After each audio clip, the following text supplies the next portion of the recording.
Delhi police constable की तैयारी करने वाले सभी साथियों को मेरा नमस्कार। आशा करते हैं आप सभी लोग स्वस्थ होंगे और अपनी पढ़ाई में व्यस्त होंगे। जैसा आप सभी को पता है कि मैंने दिल्ली पुलिस के लिए एक बैच स्टार्ट किया है जिसमें मैथ्स हम 40 दिन में कंप्लीट करेंगे और आज उसकी सेकंड क्लास होने वाली है जो कि डेमो क्लास है आपकी।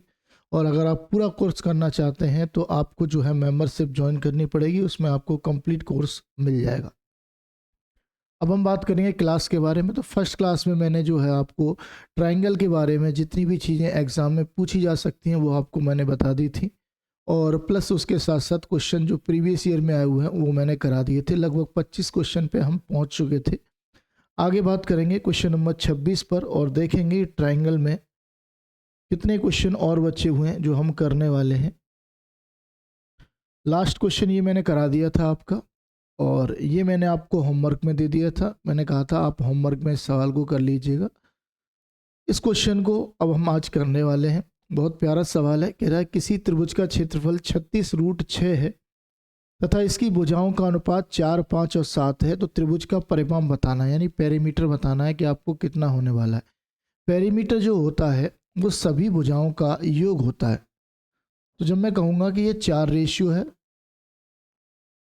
ये 5 रेशियो है और ये 7 रेशियो है, यानी जो भी मेरा पेरीमीटर आएगा वो 16 का मल्टीपल आएगा, और 16 का मल्टीपल एक ही ऑप्शन में दिया हुआ है, तो आप इस क्वेश्चन को डायरेक्ट भी कर सकते हैं।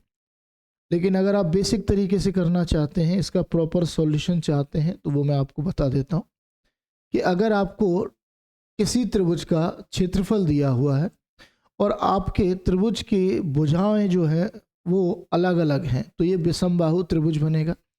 और विषमबाहु त्रिभुज के केस में हम एरिया ऑफ ट्रायंगल निकालने के लिए हीरोज फॉर्मूला का यूज़ करते हैं। हीरोज फॉर्मूला क्या कहता है कि एरिया ऑफ ट्रायंगल बराबर under root S, S minus A, S minus B और एस माइनस सी। ये हीरोज फॉर्मूला होता है। यहाँ पर जो एस है आपका, जो एस है यहाँ पर, ये सेमी पेरीमीटर है, यानी कि पेरीमीटर का हाफ है। एस जो है वो पेरीमीटर का हाफ है। और मुझे बताना भी क्या है, पेरीमीटर बताना है, तो बड़े ही आराम से बता सकता हूँ। सबसे पहले मैं ये कहूँ कि अगर पेरीमीटर 16 एस एक्स है तो एस की वैल्यू जो हो जाएगी उसकी आधी हो जाएगी 8x के बराबर। तो मैं यहाँ पर डायरेक्ट सवाल को करने की कोशिश करूँगा कि एरिया ऑफ ट्राइंगल मुझे दिया हुआ है 36√6, बराबर में क्या होगा अंडर रूट में एस, एस माइनस मतलब 8x दिया हुआ है, एस माइनस ए, तो 8x में से 4x गया तो आप कहेंगे 4x बचेगा, और 8x में से 5x गया तो 3x बचेगा, और 8x में से 7x गया तो x बचेगा। मतलब s, s minus A, s minus B, s minus C आ गया। तो आपको ये सिंपली दिखाई दे रहा है कि यहाँ से हम x की वैल्यू निकाल सकते हैं। जैसे यहाँ पर आपको दिख रहा है कि 4 एक यहाँ है, एक यहाँ 4 है, तो 4 बाहर आ जाएगा। x और x, 2x बाहर आएंगे, यानी एक्स स्क्वायर बाहर आएगा, और अंडर रूट में रह जाएगा 3 दूनी 6। तो √6 से √6 कटेगा, x मतलब 4 से काट देंगे हम 36 को कितनी बार, 9 बार।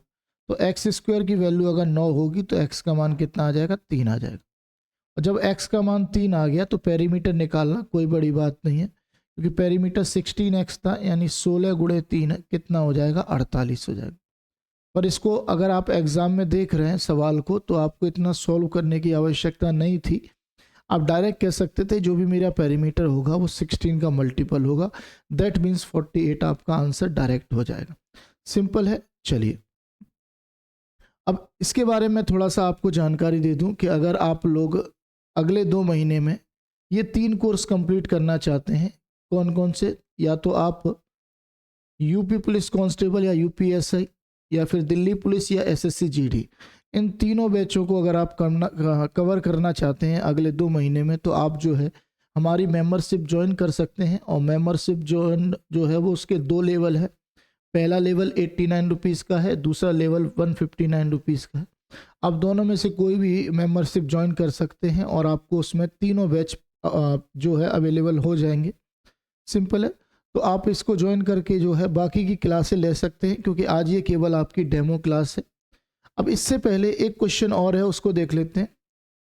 क्वेश्चन नंबर 27 क्या कह रहा है। ये सवाल भी दिल्ली पुलिस कांस्टेबल 2017 के एग्जाम में पूछा गया क्वेश्चन है। कह रहा एक त्रिभुज का परिमाप दिया हुआ है और एक भुजा 11 सेंटीमीटर है तथा दूसरी दोनों भुजाओं का अंतर 3 सेंटीमीटर है, तो इसका क्षेत्रफल क्या होगा। तो सिंपल सा है, अगर आपको पेरीमीटर दिया हुआ है तो पेरीमीटर क्या होता है, सम ऑफ ऑल साइड, यानी सभी भुजाओं का योग पेरीमीटर कहलाता है। तो मैंने कहा 3 भुजाएं a प्लस बी प्लस सी, जिसका योग कितना है 4 ही से, जिसमें से एक भुजा मुझे 11 दी हुई है। तो अगर एक भुजा 11 दी हुई है तो आप ये कहेंगे सर बची हुई दोनों भुजाओं का योग मैं निकाल सकता हूँ। बची हुई दोनों भुजाओं का योग 40 माइनस 11 कितना आ जाएगा, 29 आ जाएगा। जबकि इसने अंतर दे रखा है, अंतर कितना है 3, तो मैं ये कहूँगा कि अगर दो भुजाओं का योग 29 है और दो भुजाओं का अंतर जो है वो 3 है, तो बहुत सिंपल है, जब भी ऐसी दो इक्वेशन आपके सामने एग्जाम में बने तो आपको करना क्या है कि b का मान निकालने के लिए, क्योंकि b दोनों जगह पॉजिटिव है तो दोनों को ऐड करके आधा करोगे, 29 और 3 32 का आधा 16, ये b की वैल्यू हो जाएगी। और c का मान निकालने के लिए, क्योंकि c यहाँ पर नेगेटिव है, तो 29 में से 3 घटाओगे कितना आएगा 26, 26 का आधा करोगे 13। तो b और c की डायरेक्ट वैल्यू आपको मिल जाएगी। कंडीशन होना चाहिए कि एक बार दोनों का सम दिया हो और एक बार दोनों का डिफरेंस दिया हो, तो आप ये कहेंगे बड़ी संख्या जो आएगी यानी b की वैल्यू जो आएगी वो दोनों को जोड़कर आधा, और छोटी संख्या जो आएगी वो दोनों को घटाकर आ जाएगी। तो मेरे पास तीनों भुजाएं आ गई त्रिभुज की, एक 11 है, एक 16 है और एक 13 है। तो मुझे दिखाई दे रहा है कि तीनों ही भुजाएं विषम हैं, यानी तीनों ही भुजाएं अलग अलग हैं। और अगर तीनों भुजाएं अलग अलग हैं तो मैं हीरोज फॉर्मूला से उसका एरिया निकाल सकता हूं बहुत ईजिली, ठीक है, क्योंकि मुझे फाइंड भी एरिया ही करना है। तो मैं कहूँगा हीरोज फॉर्मूला के लिए एस निकाल लेते हैं, सेमी पेरीमीटर। सेमी पेरीमीटर क्या होता है, सम ऑफ ऑल साइड अपॉन 2। तो 11 16 27 और 13 40, वैसे दिया हुआ था ये, तो सेमी पेरीमीटर कितना आ जाएगा 20 आ जाएगा। जब पेरीमीटर दिया हुआ है, पेरीमीटर 40 है, तो सेमी पेरीमीटर उसका आधा हो जाएगा, कितना हो जाएगा 20 हो जाएगा। अब सिंपली इतनी बातें समझ गए तो हम हीरोज फॉर्मूले का यूज कर लेते हैं कि एरिया ऑफ ट्राइंगल बराबर अंडर रूट में है एस, एस का मतलब 20, एस माइनस ए मतलब 11 माइनस करेंगे तो 9 आएगा, एस माइनस बी और 20 में से 16 गया 4 आएगा, और एस माइनस सी तो ये कितना आएगा 7 आ जाएगा। अब यहाँ से आप कहेंगे सर बहुत सिंपल है कि 4 तो यहाँ कॉमन आ रहा है, देखो 20 में होता है 5 गुणे 4, तो 4 4 मतलब 4 कॉमन आ गया, मतलब 4 रूट से बाहर आ जाएगा, 4 4 परफेक्ट स्क्वायर बनेगा, 9 परफेक्ट स्क्वायर है 3 का, तो 3 बाहर आ जाएगा। अब यहाँ पर एक 5 बचा, यहाँ 7 बचा, तो 7 पंजे 35 अंदर रह जाएगा, यानी कि आपका जो एरिया आएगा वो 12 रूट 35 आ जाएगा। कौन सा ऑप्शन, आपने कहा सेकंड वाला सही ऑप्शन है। क्लियर है, बातें सभी को समझ में आ गई होंगी। बहुत सिंपल सी प्रॉपर्टी है कि अगर विषमबाहु त्रिभुज बनना है आपके सामने जिसकी तीनों भुजाएं अलग अलग हैं, तो आप हीरोज फॉर्मूला लगाकर उसका जो है वो एरिया निकाल सकते हैं। हीरोज फॉर्मूला के लिए आपको तीनों साइड गिवन होनी चाहिए। अगर किसी ट्राइंगल में उसका बेस दिया हुआ है और उसकी हाइट दी हुई है तो आप डायरेक्ट निकालेंगे area of triangle 1/2 into base into height करके, तब भी कोई दिक्कत नहीं है। क्वेश्चन नंबर 28 देखिए आपके सामने। ये क्वेश्चन दिल्ली पुलिस कांस्टेबल 2017 के एग्जाम में 2 बार पूछा गया, दोनों आपके सामने लिखे हुए। अब ये कह रहा है एक त्रिभुज की 3 भुजाएं जो है 5 5 8 के अनुपात में है। यदि त्रिभुज का क्षेत्रफल 12 सेंटीमीटर है तो समान भुजाओं की लंबाई बतानी है। तो समान भुजाओं की लंबाई जो भी होगी वो 5 का मल्टीपल होगी, यानी 5 से भाग जाने वाला नंबर। तो या तो 5 होगा या फिर 2.5 होगा। 2.5 मुझे कम लग रहा है, मेरे हिसाब से 5 ही आंसर हो सकता है, चेक करेंगे इसको ध्यान से। अब क्योंकि ये जो है वो समद्विबाहु त्रिभुज बनना है, यानी कि आइसोस्केल ट्राइंगल बनना है, तो ऐसे केस में मैं करूँगा क्या कि कुछ अलग यूज ना करके मैं हीरोज फॉर्मूला ही यूज़ कर लूँगा, कोई बड़ी दिक्कत नहीं है, आराम से हो जाएगा सवाल। हीरोज फॉर्मूला से भी तो एरिया फाइंड ही करना है, सिंपल है। तो मैं ये कहूँगा कि अगर मैं कहूँ कि एक साइड 5x है, दूसरी साइड 5x है, तो तीसरी साइड 8x हो जाएगी। तो s की वैल्यू क्या आएगी, मैं इधर लिख देता हूँ कि s का मान जो आएगा वो तीनों को जोड़ दूंगा, 5 5 10 और 18, यानी पेरीमीटर का हाफ आ जाएगा, कितना आ जाएगा 9x। तो अब मैं डायरेक्ट हीरोज फॉर्मूला से एरिया फाइंड करूंगा। मैं कहूँगा कि एरिया ऑफ ट्राइंगल बराबर आएगा अंडर रूट में एस, एस मतलब 9x, एस माइनस ए, तो 9 में से 5 गया 4x, 9 में से 5 गया 4x, 9 में से 8 गया x। ये आ गया आपका कुल मिलाकर, ठीक है। जबकि एरिया ऑफ ट्राइंगल कितना दिया हुआ है, तो एरिया ऑफ ट्राइंगल दिया हुआ है आपको 12 सेंटीमीटर स्क्वायर, तो मैं कहूँगा 12 बराबर। अब देखो 9 का क्या आएगा, 9 जो है वो 3 का परफेक्ट स्क्वायर है, तो रूट से 3 बाहर आ जाएगा। जबकि 4 चौक 16, 16 4 का है तो 4 बाहर आ जाएगा। जबकि यहाँ पर एक एक्स ये बाहर आएगा और एक एक्स ये बाहर आएगा, यानी एक्स स्क्वायर बाहर आ जाएगा। तो 12 से 12 कट गया, यानी एक्स की वैल्यू जो आएगी वो 1 आ जाएगी। तो जब x का मान 1 आ गया तो आप ये कहेंगे समान भुजाओं की वैल्यू जो थी 5x थी, तो 5 एकन 5 ही मेरा क्या हो जाएगा, आंसर हो जाएगा। सिंपली ये बातें समझ में आ गई होगी। जो समान भुजाएं थी उसकी वैल्यू कितनी थी, 5x, और x का मान अगर 1 है तो आप ये कहेंगे 5 एकन 5 मेरा आंसर हो जाएगा। बहुत सिंपल है, आराम से कर।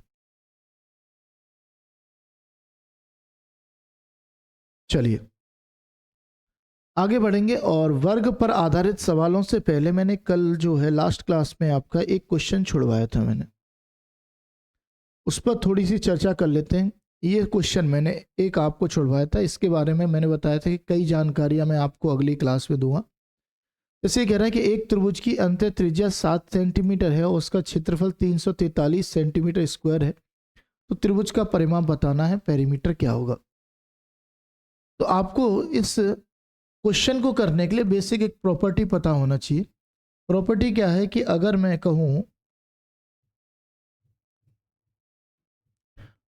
कहूं सिंपली कि किसी त्रिभुज के अंदर अगर कोई मेरे पास वृत्त बनाया गया, किसी त्रिभुज के अंदर कोई वृत्त बनाया गया, तो इसको हम कहते हैं अंतःवृत्त।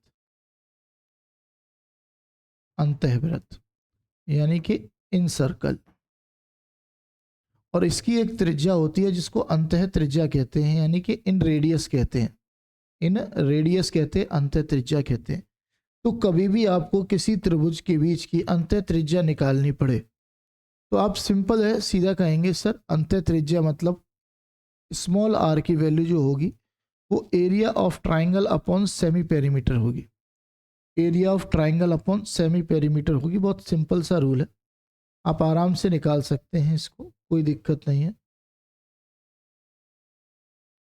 चलिए तो आगे बात करूंगा कि इस क्वेश्चन में जो है आपको क्या दिया हुआ है, एरिया ऑफ ट्राइंगल दिया हुआ है, आपको इन रेडियस दी हुई है, तो मैं कहूँगा इन रेडियस 7 है, एरिया ऑफ ट्राइंगल 343, तो मैं सेमी पेरीमीटर निकाल सकता हूँ। सेमी पेरीमीटर जो आएगा वो कितना आ जाएगा, 49 आ जाएगा।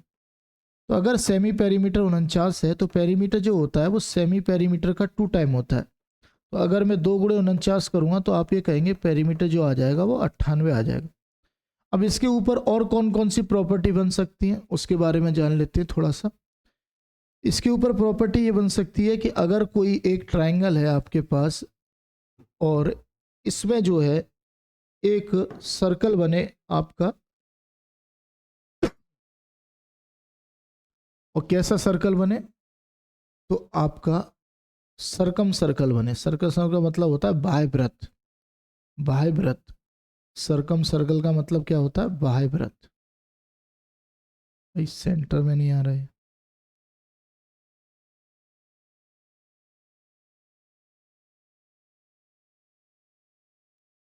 अब जैसे ये बाह्य वृत्त आपका बन गया, तो बाह्य वृत्त की अगर आपको रेडियस निकालनी है तो बाह्य वृत्त की रेडियस निकालने के लिए आपको करना पड़ेगा कि अगर त्रिभुज की मेरे पास साइड एक ए है, एक बी है और एक सी है, तो मैं सीधा कहूँगा कि इसकी जो रेडियस आएगी वो A B C upon 4 into area of triangle आएगी, यानी कि product of all side upon 4 into area of triangle जो होगा वो इसकी क्या आ जाएगी, रेडियस आएगी। सरकम रेडियस कहते हैं जिसको बाह्य वृत्त की त्रिज्या कहते हैं, ठीक है।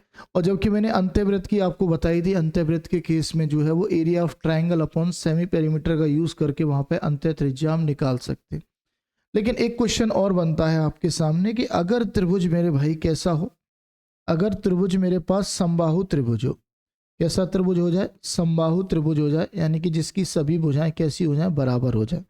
तो समबाहु त्रिभुज के केस में जो अंतः वृत्त बनता है, जो इन सर्कल बनता है आपका, जो अंतः वृत्त बनता है, देख लो बन भी नहीं रहा भाई, चलो। तो जो अंतः वृत्त बनता है आपका, उसकी जब त्रिज्या आपको निकालनी पड़ेगी तो आप सीधा कहेंगे सर कि मेरे पास क्या पता होना चाहिए, मुझे उस ट्राइंगल की साइड पता होनी चाहिए अपॉन में 2√3।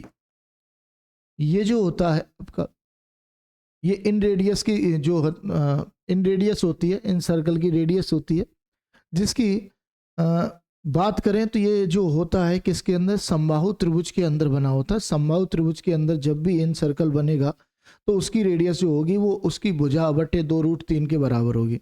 जबकि हम बात करेंगे किसकी, बाहर वाला, अगर कोई व्रत बनना है आपके सामने, बाह्य व्रत बनना है किसके अंदर, समबाहु त्रिभुज के अंदर, तो वहां पर आप ये कहेंगे सर ये सरकम रेडियस जो होगी, सरकम रेडियस वो a/√3 हो जाएगी। क्या हो जाएगी, a/√3 हो जाएगी। बहुत सिंपल है।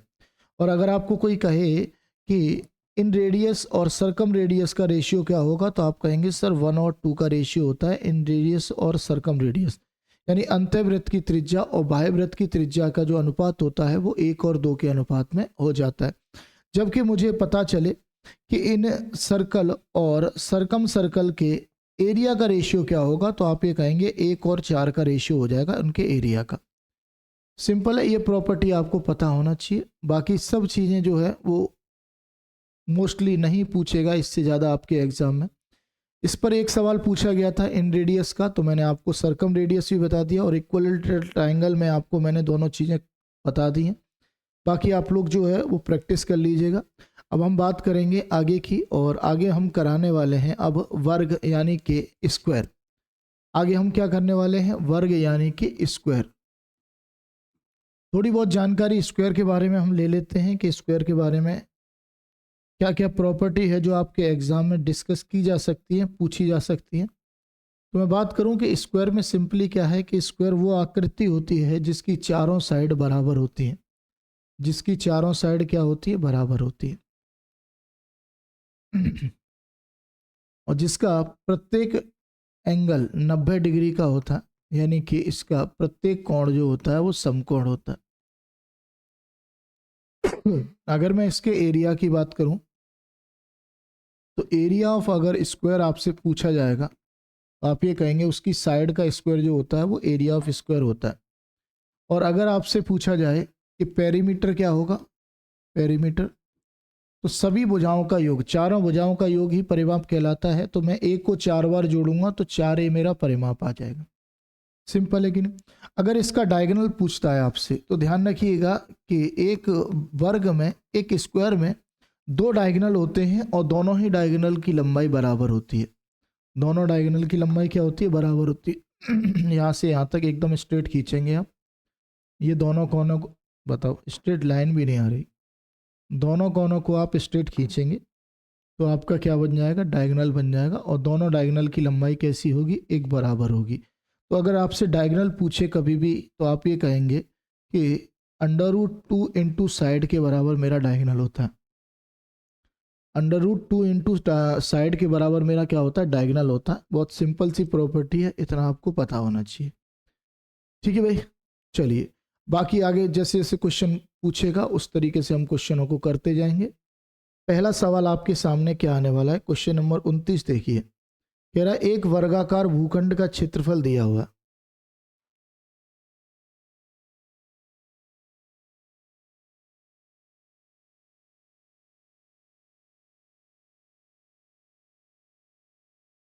चलिए, ये कह रहा है एक वर्गाकार भूखंड का क्षेत्रफल दिया हुआ है, वर्गाकार भूखंड के विकर्ण की लंबाई बतानी है। तो अगर मुझे एरिया दिया हुआ है स्क्वायर का एरिया दिया हुआ, तो मुझे पता है कि एरिया ऑफ स्क्वायर जो होता है, एरिया ऑफ स्क्वायर जो होता है वो साइड का स्क्वायर होता है। यानी कि साइड का स्क्वायर आपको दिया हुआ है 6561, और आप ये कहेंगे सर 6561 जो है वो 81 का स्क्वायर है, यानी साइड जो आ गई वो 81 आ गई। और अगर मेरे भाई साइड 81 आ गई तो विकर्ण यानी डायगोनल बताना कोई बड़ी बात नहीं है, क्योंकि डायगोनल जो होता है वो √2 टाइम ऑफ साइड के बराबर होता है। तो मैंने कहा जो डायगोनल होगा इसका वो √2 टाइम ऑफ साइड होगा, यानी और साइड कितनी है 81, तो मैं ये कहूँगा 81√2 मेरा डायगोनल हो जाएगा। That means C option correct हो जाएगा। तो सिंपल है, कुछ प्रॉपर्टी आपको पता होना चाहिए, प्रॉपर्टी के आधार पे ही क्वेश्चन आपसे पूछेगा। ज़्यादा डीपली जानने की बात तो उसमें हो नहीं रही है, क्योंकि प्रीवियस ईयर में ज़्यादा डीप गया नहीं है। तो ज़्यादा डीप कराने के कोई मतलब भी नहीं बनता। जैसे ये क्वेश्चन है, दिल्ली पुलिस कांस्टेबल 2020 के एग्जाम में पूछा गया सवाल है। कह रहा एक गाय 25 मीटर लंबी भुजा वाले एक वर्गाकार घास के मैदान के एक कोने में खूंटे से बंधी है। रस्सी की लंबाई कितनी है? 14 मीटर। तो मैदान के उस भाग का क्षेत्रफल बताइए जिसमें गाय घास चर सकती है। जहां पर हमें पाई की वैल्यू 22/7 का यूज करना है। तो पाई की वैल्यू अगर 22/7 रखना है तो मैं कहूँगा जो भी आंसर होगा 11 का मल्टीपल होगा। तो ये तो आंसर है नहीं मेरे पास 11 के मल्टीपल के तौर पे, तो या तो ये आंसर हो सकता है या फिर ये आंसर हो सकता है। दोनों में से कोई एक आंसर आपका हो सकता है। अब डिपेंड करता है, सॉल्यूशन चेक करेंगे क्या होगा। सबसे पहले क्वेश्चन को थोड़ा सा बता दूं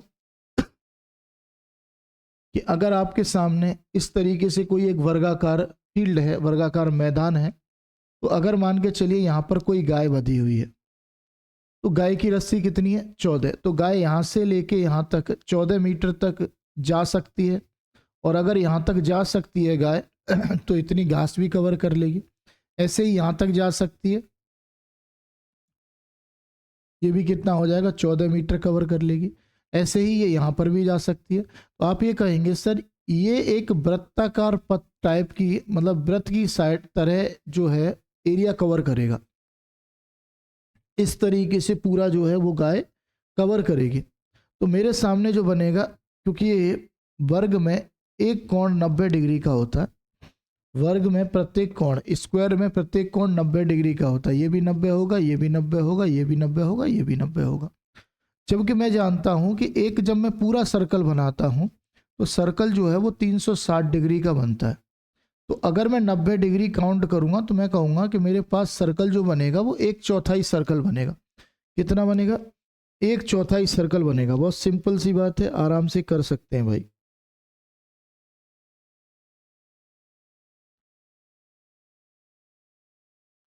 चलिए, तो मैंने कहा सर्कल जो बनेगा वो 1/4 सर्कल बनेगा। जबकि किसी वृत्त का क्षेत्रफल क्या होता है?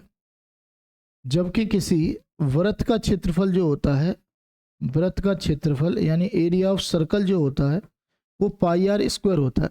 तो जब मुझे उसके 1/4 भाग का क्षेत्रफल निकालना है तो मैं कहूँगा कि जो एरिया आएगा, कौन सा वाला एरिया? वो एरिया जिस एरिया की घास जो है वो गाय चर सकती है।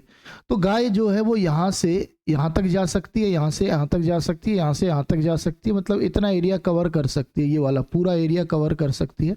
तो जाहिर सी बात है इतने एरिया की घास भी खा लेगी। तो मुझे ये एरिया बताना है, और ये जो है वो उस वृत्त का 1/4 भाग है। तो मैं कहूँगा πr²/4 का मान मुझे निकालना है। तो पाई की वैल्यू इसने कहा 22/7 पुट कर लीजिए। आर का मान दे ही रखा है, रस्सी जो लंबाई है रस्सी की वो आर का मान है। तो मैं कहूँगा कि 7 से कट गया 2 बार, 2 से कट गया 2 बार, 2 से कट गया 7 बार, 22×7 जो आएगा वो 154 मेरा आंसर आ जाएगा। दैट मीन्स आप कहेंगे सर ए ऑप्शन करेक्ट है। तो बड़ा ही प्यारा सा सवाल था। आप इस क्वेश्चन को आराम से इजीली बना सकते हैं। ऐसे क्वेश्चन दिल्ली पुलिस में बहुत ज़्यादा पूछे जाते हैं। ठीक है, चलिए क्वेश्चन नंबर आगे बात करेंगे 31 की। शायद इस टाइप का एक क्वेश्चन और है मेरे पास। अब जैसे ये है 32 नंबर सवाल है, बिल्कुल उसी टाइप का है। कह रहा एक गाय 20.5 मीटर लंबी भुजा वाले एक वर्गाकार घास के मैदान के एक कोने में खूंटे से बंधी है। रस्सी की लंबाई दी हुई है। घास के मैदान के उस भाग का क्षेत्रफल कितना होगा जिसमें गाय घास नहीं चर सकती?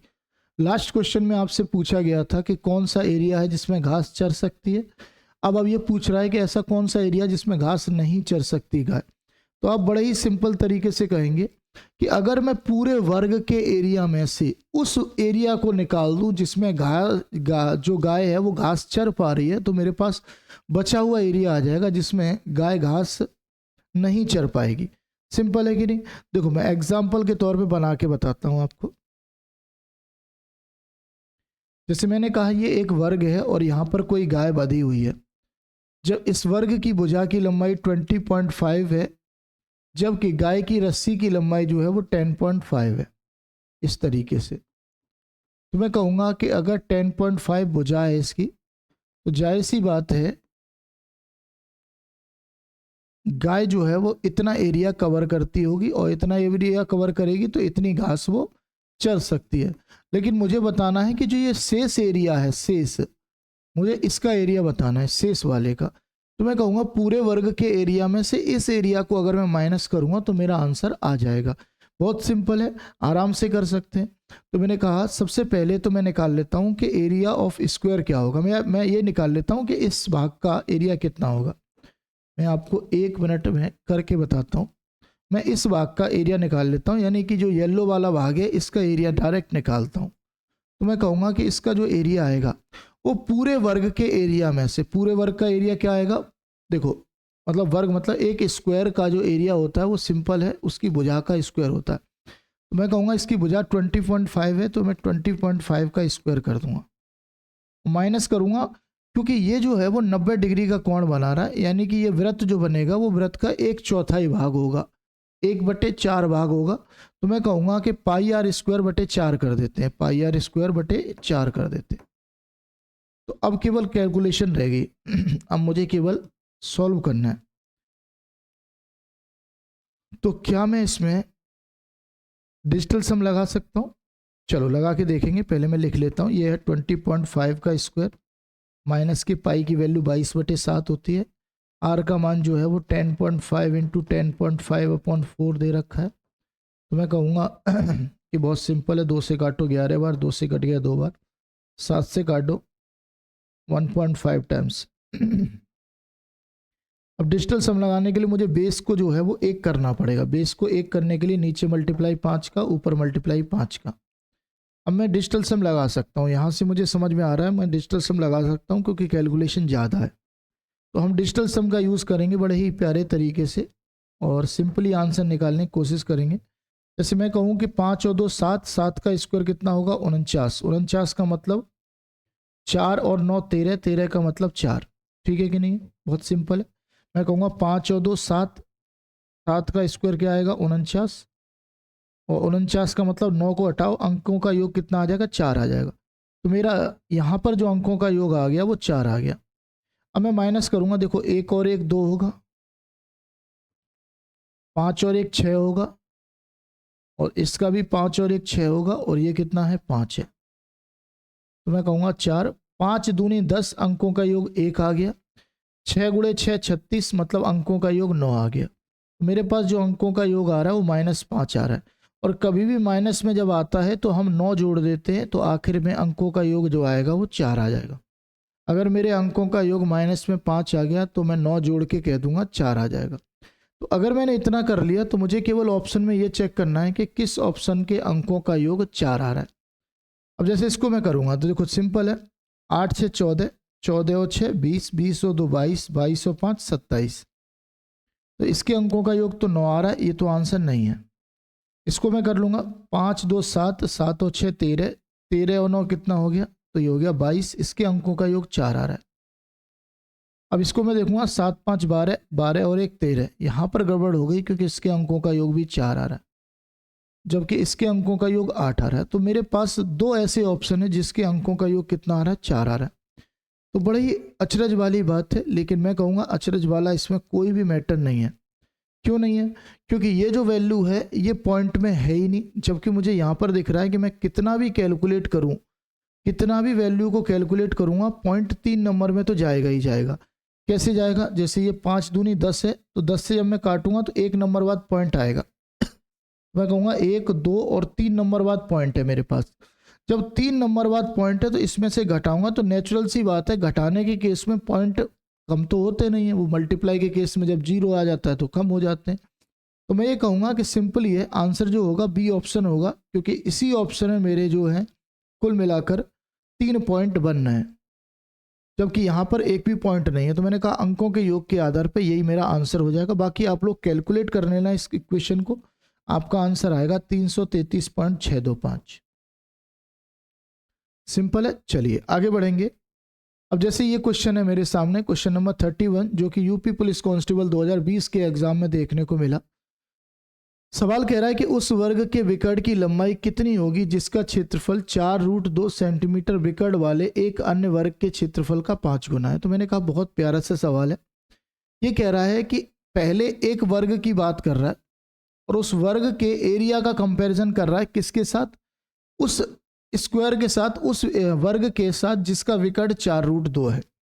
तो मैंने कहा कि अगर मेरे भाई विकर्ण मेरा, अगर डायगोनल मेरा 4√2 है, तो मुझे पता है कि किसी भी वर्ग का डायगोनल जो होता है वो √2 टाइम ऑफ साइड होता है।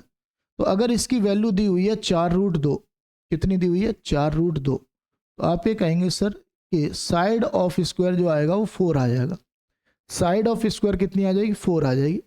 तो मैं एरिया निकालूंगा, एरिया जो होता है वो साइड का स्क्वायर होता है, कितना होगा 16 हो जाएगा। तो मैंने कहा 16 जो है वो कौन से वाले का है, जो जिससे कंपेयर कर रहा है उसका है, जबकि ओरिजिनल वाले का जो है वो उसका 5 गुना है। तो ओरिजिनल वाला जिसका मुझसे पूछ रहा है, जिसका मुझे डायगोनल पूछ रहा है, उसका जो एरिया है वो इसके एरिया का 5 गुना है। तो इसका एरिया अगर 16 है तो आप ये कहेंगे कि एरिया ऑफ स्क्वायर जो होगा, जो मुझे पूछा गया वो होगा 16 गुणे 5 यानी कि 80 हो जाएगा। और एरिया ऑफ स्क्वायर जो होता है उसके साइड का स्क्वायर आता है, यानी कि ए के स्क्वायर की वैल्यू अगर 80 होगी तो आप ये कहेंगे सर ए का मान जो हो जाएगा वो 16 पंजे 80 यानी 4√5 हो जाएगा।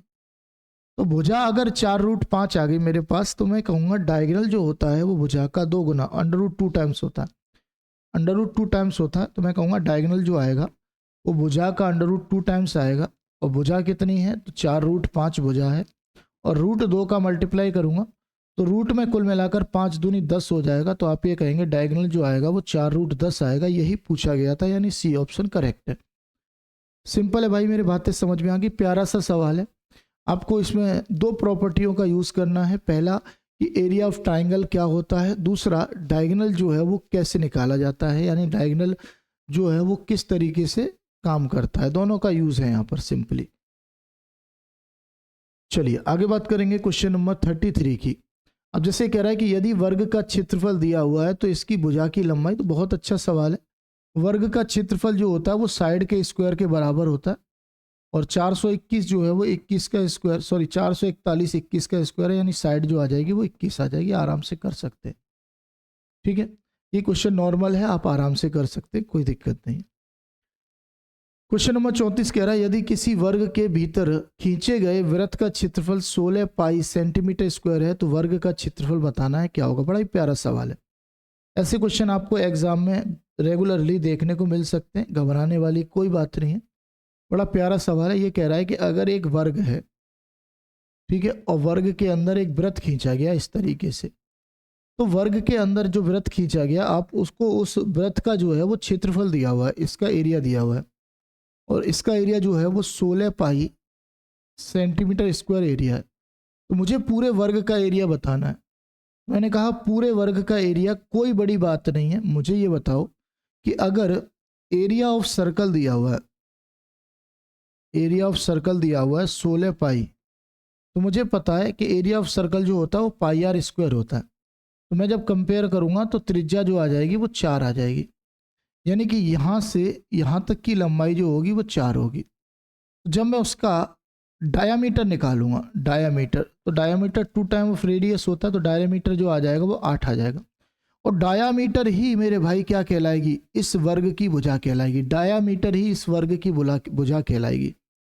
तो मैं जब एरिया ऑफ स्क्वायर निकालूंगा तो मुझे पता है एरिया ऑफ स्क्वायर साइड का स्क्वायर हो जाता है। तो एरिया ऑफ स्क्वायर जब मैं निकालूंगा मेरे भाई, तो मैं सीधा कहूँगा कि 8 का स्क्वायर कितना आ जाएगा, 64 मेरा आंसर हो जाएगा। बहुत ईजी है, बहुत आसान है, आराम से किया जा सकता है, कोई दिक्कत नहीं है। बस 2 प्रॉपर्टी पता होना चाहिए कि अगर कोई वर्ग के अंदर कोई वृत्त बना हुआ है, इस तरीके से कोई वृत्त बना हुआ है, तो आप ये कहेंगे कि वृत्त का जो डायगोनल होगा, वृत्त का जो डायगोनल होगा, डायगोनल कह रहा हूँ मैं, वृत्त का जो डायामीटर होगा वही मेरा क्या हो जाएगा, उस वर्ग की क्या हो जाएगी, भुजा हो जाएगी। ठीक है। तो अगर रेडियस 4 थी तो मैंने कहा उसका डायामीटर जो होगा वो 8 होगा, और डायामीटर अगर 8 है तो एरिया ऑफ स्क्वायर जो होगा वो साइड का स्क्वायर यानी 8 का स्क्वायर 64 आंसर हो जाएगा। अब क्वेश्चन नंबर 35, अगर किसी वर्ग का क्षेत्रफल दिया हुआ है तो उसकी भुजा की माप पता लगाएं। तो बड़ा ही सिंपल सा सवाल है कि अगर वर्ग का क्षेत्रफल दिया है तो वर्ग का क्षेत्रफल उसकी साइड का स्क्वायर होता है, यानी कि 14 का स्क्वायर है ये, तो उसकी साइड 14 हो जाएगी। ठीक है, आपसे डायगोनल पूछ सकता है, तो डायगोनल जो होता है वो under root 2 times of side होता है, तो 14 अगर साइड है तो अंडर रूट 2 का मल्टीप्लाई करके ही उसका डायगोनल आ जाएगा। अब जैसे ये कह रहा है किसी वर्ग का क्षेत्रफल 529 है, तो आप ये कहेंगे 529 23 का स्क्वायर है, तो उसकी भुजा की माप 23 हो जाएगी। तो ऐसे क्वेश्चन रेगुलरली पूछे जाते हैं दिल्ली पुलिस के पेपर में, तो घबराने वाली कोई बात नहीं है। अब जैसे ये कह रहा है एक वर्ग का विकर्ण दिया हुआ है 7, तो वर्ग का क्षेत्रफल बताना है क्या होगा। तो मैंने कहा अगर डायगोनल दिया हुआ है आपको, डायगोनल कितना दिया हुआ 7 सेंटीमीटर, मुझे पता है डायगोनल जो होता है वो under root 2 time of side के बराबर होता है, यानी साइड जो आ जाएगी वो 7/√2 आ जाएगी, 7/√2 आ जाएगी। तो अगर मुझे एरिया निकालना है, क्या निकालना है, एरिया, तो मैंने सिंपली बताया कि एरिया ऑफ स्क्वायर जो होता है वो क्या होता है, साइड का स्क्वायर होता है। साइड कितनी है, 7/√2 है। जब मैं इसका स्क्वायर कर दूंगा तो ये आएगा 7 का स्क्वायर 49, √2 का स्क्वायर 2 आएगा, यानी कि ये 49 का आधा हो जाएगा 24.5। आप कहेंगे सर सी ऑप्शन है, बड़ा प्यारा सवाल है। ऐसे क्वेश्चन जो है ये भी दिल्ली पुलिस कांस्टेबल में देखने को मिलते हैं, तो बहुत बेसिक सवाल आते हैं, ज़्यादा हाईफाई क्वेश्चन आपको देखने को नहीं मिलेंगे। ठीक है, चलिए क्वेश्चन नंबर बात करेंगे 38 की। अब जैसे ये कह रहा है कि 50 मीटर भुजाओं वाले एक वर्गाकार खेत में 750 किलोग्राम चावल का उत्पादन होता है। 100 मीटर भुजाओं वाले वैसे ही वर्गाकार खेत में उत्पन्न चावल की मात्रा कितनी होगी। तो अगर 50 मीटर में 750 ग्राम है, तो आपको 100 मीटर में पूछा गया कि कितना होगा कुल मिलाकर। तो जो भी आपका डिपेंड करता है वो किस पे डिपेंड करता है, एरिया पे डिपेंड करता है कि आखिरकार कितना होने वाला है। इस पे डिपेंड करेगा एरिया, कि 50 के आधार पे एरिया क्या है और 100 के आधार पे एरिया क्या है। मैं कहूँगा कि एरिया के लिए आप केवल रेशियो पे जाइए, यानी कि रेशियो ऑफ साइड निकाल लीजिए। रेशियो ऑफ साइड निकालेंगे तो पहले वाले की और दूसरे वाले की साइड का जो रेशियो आएगा वो कितना आएगा, 1 और 2 का हो जाएगा। तो जब एरिया का रेशियो लेने जाऊंगा, इसका एरिया का रेशियो, यानी कि ratio of area, ratio of squares area, तो मैं कहूँगा कि उसकी भुजाओं के वर्ग कर दो। क्या कर दो, भुजाओं के वर्ग कर दो। तो 1 का स्क्वायर 1 और 2 का स्क्वायर 4 हो जाएगा। यानी कि यहाँ पर अगर टोटल एरिया 1 होगा तो यहाँ पर टोटल एरिया कितना हो जाएगा, 4। भुजाओं के डबल होने पर एरिया जो होता है वो 4 गुना हो जाता है, क्योंकि वर्ग कर देते हैं। 1 का स्क्वायर 1, 2 का स्क्वायर 4 हो जाता है। तो मैंने कहा कि इसमें अगर 750 ग्राम 750 किलो की उपज हो रही है, तो इसमें जो हो जाएगा 750 का 4 गुना, यानी कि 3000 किलो मेरा आंसर हो जाएगा। सिंपली कितना आंसर हो जाएगा, 3000 किलो मेरा आंसर हो जाएगा। ऐसे क्वेश्चनों में बच्चे जल्दबाजी कर देते हैं कि 50 और 100 ये 2 गुना है, तो वो सीधा कहेंगे कि 750 का 2 गुना 1500, जबकि वो गलत हो जाता है। आपको मोस्टली जो फाइंड करना है वो एरिया के आधार पर फाइंड करना है, कि अगर 750 किलो चावल का उत्पादन हो रहा है तो वो उसके एरिया के आधार पे होगा, कि 1 एरिया है तो 750 का उत्पादन, 4 एरिया है तो उत्पादन कितना हो जाएगा, 4 गुणे 750, यानी कि 3000 मेरा आंसर आ जाएगा। क्वेश्चन नंबर 39 कह रहा है दो वर्गों की भुजाओं का योग अलग अलग 68 सेंटीमीटर तथा 60 सेंटीमीटर है। तीसरे वर्ग जिसका क्षेत्रफल दोनों वर्गों के क्षेत्रफल के अंतर के बराबर है, तो आपको बताना है का परिमाप क्या होगा। दोनों, बहुत कॉमन सी बात है। पहली बात तो ये योग देखे ना, ये कंफ्यूज कर रहा है। हाँ ठीक है, कोई दिक्कत नहीं। ये कह रहा है दो वर्गों की भुजाओं का योग दिया है, पहले का कितना है 68, दूसरे कितना है 60। तो मुझे पता है कि प्रत्येक वर्ग में जो है वो 4 भुजाएं होती हैं, तो मैं कहूँगा कि पहले वाले वर्ग के चारों भुजाओं का योग जो है वो कितना है 68 है। तो प्रत्येक वर्ग की जो भुजा आ जाएगी वो कितनी आ जाएगी, 17 आ जाएगी। जबकि दूसरे वाले वर्ग में चारों भुजाओं का जो योग है वो कितना है 60 है, तो मैं कहूँगा दूसरे वर्ग की भुजा जो आ जाएगी वो 15 आ जाएगी। तो मुझसे कह रहा है कि तीसरे वर्ग जिसका क्षेत्रफल दोनों वर्गों के क्षेत्रफल के अंतर के बराबर है, तो मैंने कहा दोनों का अंतर क्या ही दिक्कत है, कोई समस्या नहीं, आराम से निकाल सकते हैं। तो डिफरेंस ऑफ एरिया निकालना है, डिफरेंस ऑफ एरिया। तो मैं कहूँगा कि इसका एरिया इसकी साइड का स्क्वायर और इसका एरिया इसकी साइड का स्क्वायर। सिंपल जो आएगा वो कितना आएगा, ये आएगा आपका 289, ये आएगा आपका 225, तो डिफरेंस जो आ जाएगा वो 64 का आ जाएगा। तो क्या पूछा गया, पेरीमीटर पूछा जा रहा है। तो मैंने कहा किसी भी वर्ग का अगर मेरे भाई एरिया 64 है तो एरिया जो होगा उसकी साइड का स्क्वायर हो जाएगा, यानी उसकी साइड जो हो जाएगी वो 8 हो जाएगी। और अगर उसकी साइड 8 है तो उसका पेरीमीटर 4 टाइम ऑफ साइड हो जाएगा, यानी कि 8 चौक 32 मेरा आंसर हो जाएगा। कितना आंसर हो जाएगा, 8 चौक 32। क्लियर बातें समझ में आ गई होंगी, बहुत सिंपल है। मैंने कहा पहले का अगर आपको चारों भुजाओं का योग यानी पेरीमीटर दिया हुआ है तो उसकी साइड 17 होगी, दूसरे का अगर पेरीमीटर दिया हुआ है तो उसकी साइड 15 हो जाएगी। मैंने कहा उसके एरिया का जो डिफरेंस आएगा वो आप जानते हैं कि किसी वर्ग का एरिया जो होता है वो उसकी साइड के स्क्वायर के बराबर, यानी 17 का स्क्वायर माइनस 15 का स्क्वायर, तो आप ये कहेंगे 64 आएगा। अब 64 जो वैल्यू है मेरे भाई वो किसका है, वो आप कहेंगे कि 8 का स्क्वायर है, तो जो तीसरा वर्ग होगा उसकी भुजा 8 होगी। और अगर एक भुजा 8 है तो उसकी चारों भुजाओं का जो सम आएगा यानी जो पेरीमीटर आएगा वो आएगा 8 गुणे 4 32 के बराबर। आगे बात करते हैं, क्वेश्चन नंबर कौन सा देखेंगे, 40 नंबर सवाल। अब हम बात करते हैं आयत के ऊपर क्वेश्चन जो एग्जाम में पूछे जाते हैं, बड़े ही प्यारे प्यारे सवाल पूछे जाते हैं। तो आयत के बारे में थोड़ी सी जानकारी ले लेते हैं। पहले हम एक रेक्टेंगल के बारे में जान लेते हैं कि एक रेक्टेंगल किस तरीके से वर्क करेगा। तो एक रेक्टेंगल में हमेशा ध्यान रखिएगा, एक आपकी चौड़ाई होती है तो एक आपकी लंबाई होती है, ठीक है। एक आपकी चौड़ाई होती है तो एक आपकी लंबाई होती है। तो इसका जो एरिया होता है, एरिया ऑफ रेक्टेंगल जो होता है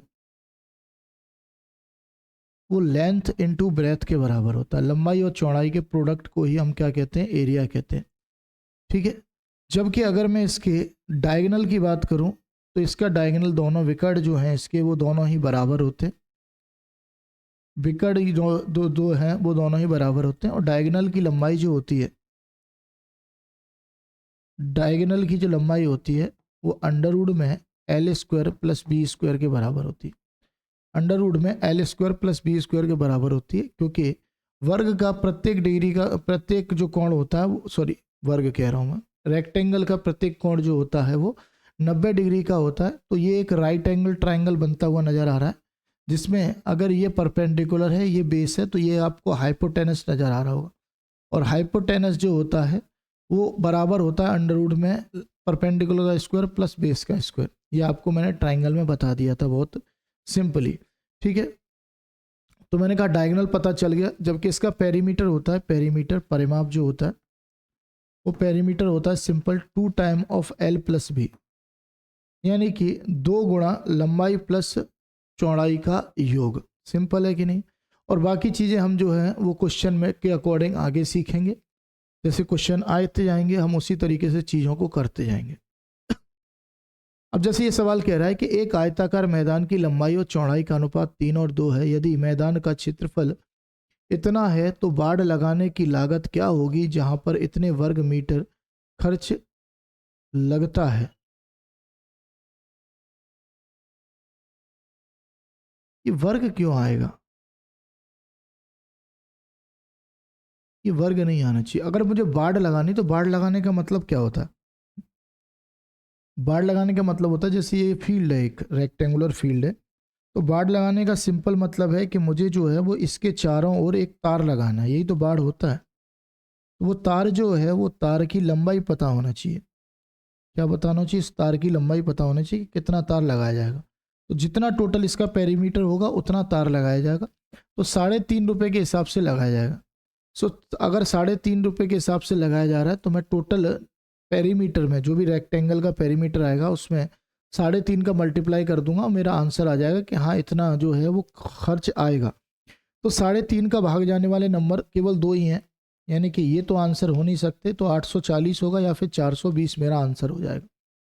तो मैं अब इसको करने की कोशिश करूँगा, सिंपल समझेंगे पहले हम, क्योंकि हमें एरिया दिया हुआ है और दोनों साइड का रेशियो दिया हुआ है। तो लंबाई अगर मैं कहूँ कि 3x है और चौड़ाई मेरी 2x है, तो एरिया जो आएगा वो लंबाई गुणे चौड़ाई आएगा, यानी लंबाई गुणे चौड़ाई बराबर हो जाएगा आपका 3456 के बराबर, ठीक है।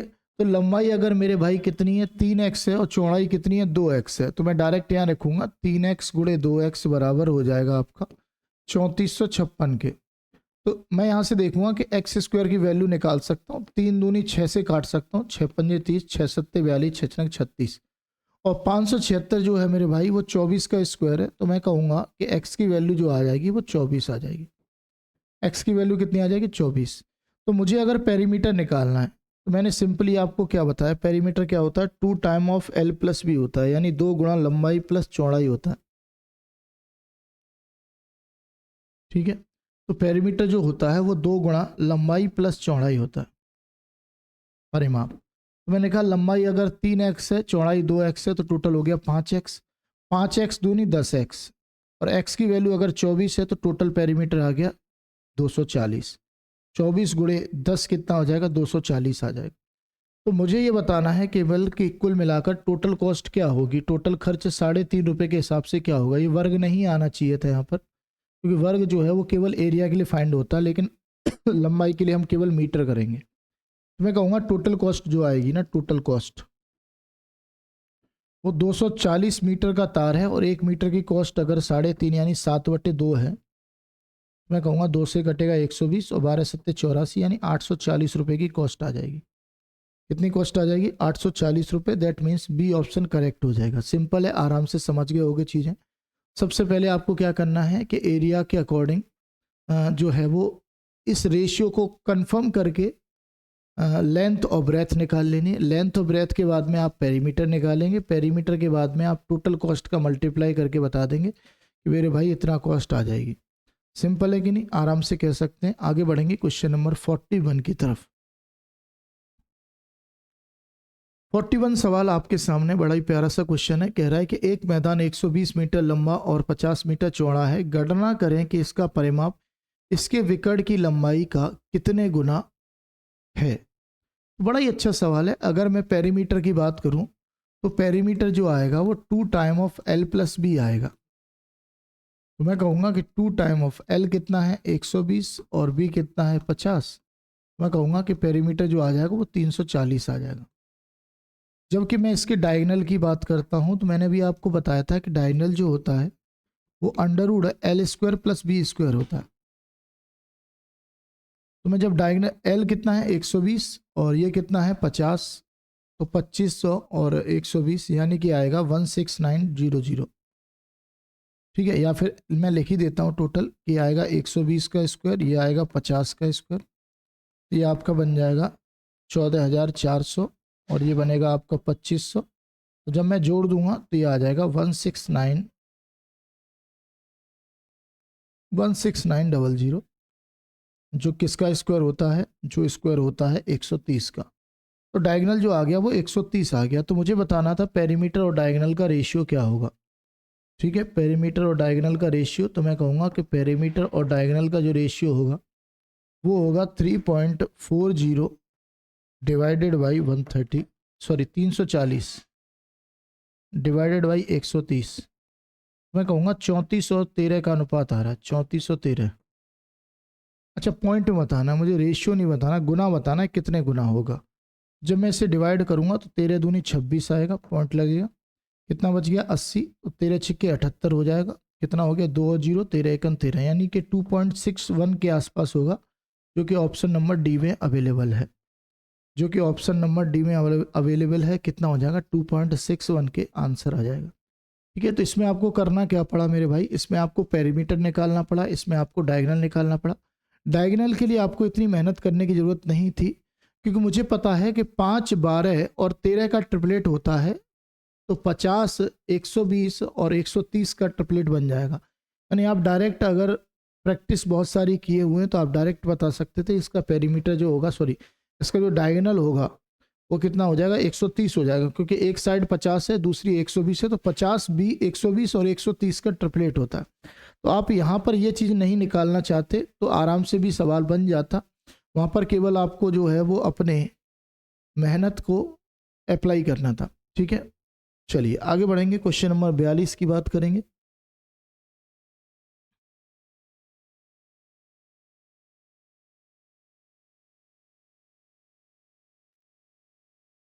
चलिए क्वेश्चन नंबर 42 क्या कह रहा है? 42 कह रहा है 72 मीटर, 210 मीटर और 222 मीटर भुजाओं वाले त्रिभुजाकार मैदान का क्षेत्रफल उस आयताकार बगीचे के क्षेत्रफल के बराबर है जिसकी भुजाओं का अनुपात 2110 है। तो आयताकार बगीचे का परिमाप बताना है, कुल मिलाकर कितने का होगा? बड़ा अच्छा सवाल है। तो देखो बड़ा सिंपल सवाल है। पहली बात तो मैं ये कहूँ कि ये एक ट्रिपलेट बनता हुआ नजर आ रहा है मुझे। जैसे मैं इसे 6 से काटूं, 6 से कटेगा ये 12 बार, और इसे जब 6 से काटूंगा ये कटेगा 35 बार, और इसे 6 से काटूंगा ये कटेगा 37 बार।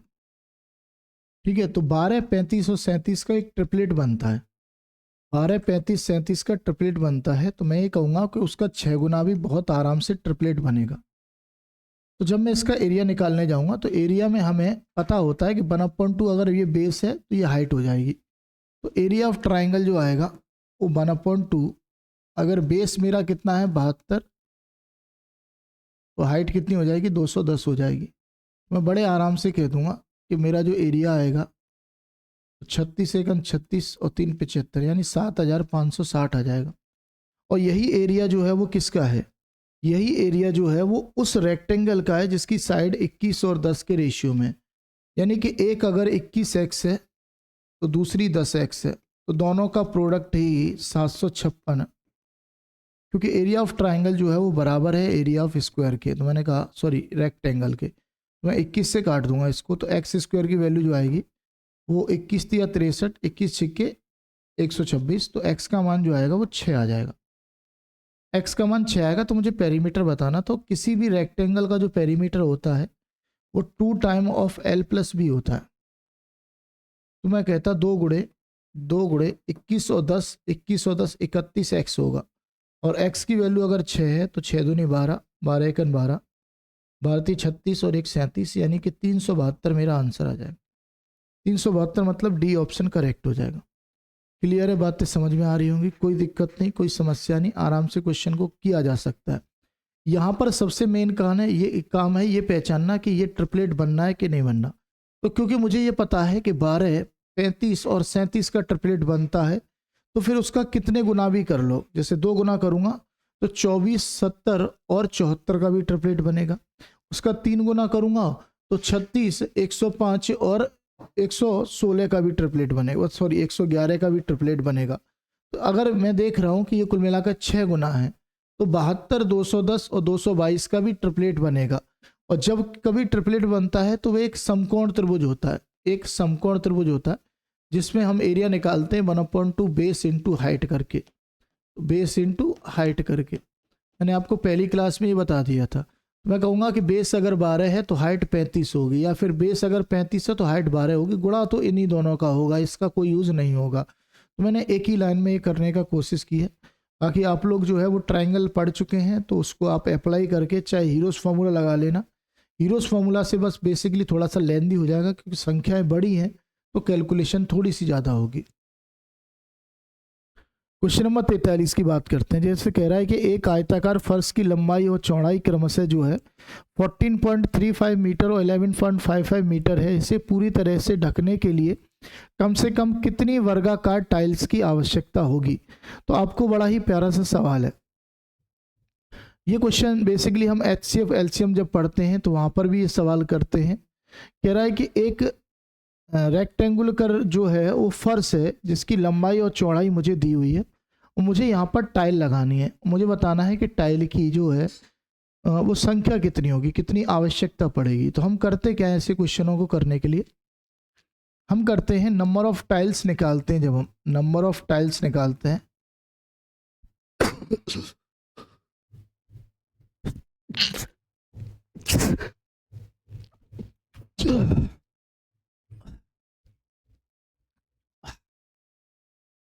भाई बहुत तबीयत खराब हो गई आज।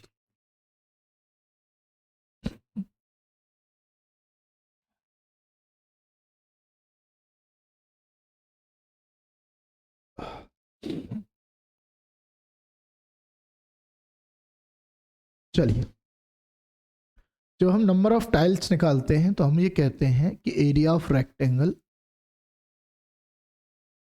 रेक्टेंगल अपॉन में area of tile, area of tile. इस तरीके से हम निकाल लेते। तो पहले तो ये पता होना चाहिए कि उस टाइल की जो है, वो जो टाइल हम लगाने वाले हैं उसकी जो है लेंथ कितनी होनी चाहिए, उसकी लेंथ कितनी होनी चाहिए, क्योंकि एरिया जो लगे, वो टाइल जो लगेगी वो एक स्क्वायर टाइप की लगेगी, वर्गाकार लगेगी। तो एस ये चीज़ निकालने के लिए कि कुल मिलाकर कि उसकी टाइल की माप क्या होगी, हम इन नंबर्स का HCF निकालते हैं। क्या निकालते हैं? HCF of 14.35 11.55। तो HCF निकालने के लिए बेसिकली हमें करना क्या पड़ेगा, इनके डिफरेंस को देखना पड़ेगा। इनका जो डिफरेंस है वो 2.80 डिफरेंस है। क्या डिफरेंस है? 2.80 का डिफरेंस है। तो मैं अगर ये संख्या काटने जाऊंगा तो ये 7 से कटेंगी, है कि नहीं है? ये केवल संख्याएं 7 से कटेंगी, यानी कि इनका जो HCF आएगा वो 0. अब 7 आ रहा है कि 0.7 आ रहा है, यहाँ पर ये दिक्कत है। 7 आ रहा है कि 0.7 आ रहा है, तो मैं ऐसे कर लेता हूँ कि 1435 अपॉन 100 कर देता हूँ और यहाँ पर 1155 अपॉन 100 कर देता हूँ। तो HCF जो आएगा वो 7 पंजे 35 आ रहा है मेरे हिसाब से, क्योंकि जब मैं देख रहा हूँ कि कुल मिलाकर ऊपर 7 भी कॉमन है और 5 भी कॉमन है, तो 7 पंजे 35 कॉमन है यहाँ पर, तो 35/100 आएगा। तो 35/100 का मतलब कि जो वर्ग आएगा उसकी एक भुजा 0.35 होगी, जो टाइल बनेगी उसकी एक भुजा 0.35 हो जाएगी। बहुत प्यारा सवाल है। अब केवल कैलकुलेशन करनी है मुझे। मैं कहूँगा 14.35 गुणे 11.55, ये आ गया कुल मिलाकर रेक्टेंगल का एरिया, और जबकि टाइल का एरिया जो आएगा वो 0.35 इंटू 0.35 आ जाएगा। मैं कहूँगा पॉइंट से पॉइंट कट गया, पॉइंट से पॉइंट कट गया, 35 से काट देंगे। 35 चौके 140 और 35 सेकंड 35, ठीक है ना, सिंपल है, आराम से कट गया। अब 35 से काट दूंगा, 35 दिया 105, 35 दिया 105, यानी 11 का मल्टीपल आंसर हो जाएगा। 8 2 8 1, ये कितना है? 9 और 4, 6 और 6, यानी कि ये आंसर हो जाएगा 6 और 6 वाला। आप कर लेना इसको। 33 सेकंड 33, हासिल 1, 33 चौके 132 और 132 और 3 कितना हो जाएगा? 135, यानी कि 1353 मेरा आंसर हो जाएगा। यानी टोटल नंबर ऑफ टाइल जो रहेंगी वो 1353 रहेंगे।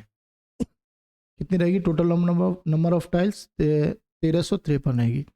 अब इस ये जो है, ये क्वेश्चन बिल्कुल बेसिकली मैंने आपको बता दिया। इसी तरीके से सवाल को करते हैं कि अगर किसी रेक्टेंगल का मुझे लंबाई और चौड़ाई दी हुई है, तो मैं कहूँगा ये कुल मिलाकर उनकी लंबाई चौड़ाई है, और अगर मुझे इसके ढकने के लिए मुझे टोटल वर्गाकार टाइलों की संख्या निकालनी है, तो सबसे पहले मुझे उस टाइल की माप निकालनी पड़ेगी कि टाइल की लंबाई और चौड़ाई कितनी होगी।